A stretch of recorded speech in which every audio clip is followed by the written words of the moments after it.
Hi, this is Matthew Cratter from Trader University. And today I want to talk about the three restaurant stocks that I like right now, my three favorite restaurant stocks.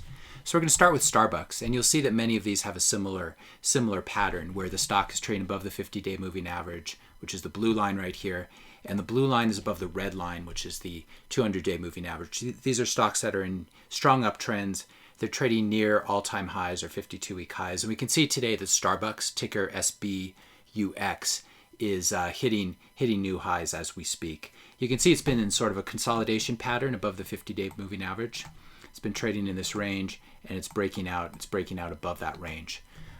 So this is obviously an amazing stock that's been performing really well and really has good momentum behind it. The next one on my list is McDonald's, which is becoming really more of a technology company. They're beginning to replace their workers with machines and robots. Very similar chart to Starbucks. You can see sideways sort of consolidation above the 50-day moving average and above the 200-day moving average, and it's in the process of trying to make a breakout.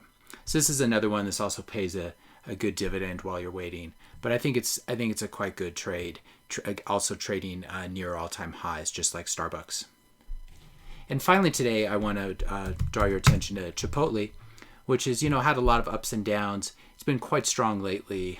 Similar pattern, trading near 52-week highs above the 50-day moving average. Also in sideways consolidation period. And you can buy it here. You can wait till the breakout to new highs.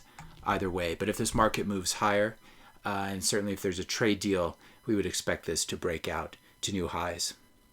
If you enjoyed this video, please subscribe to my YouTube channel and also leave me a comment below and let me know if this video is helpful and what other kind of videos you'd like me to make. Thanks a lot for listening. I'll see you in the next video.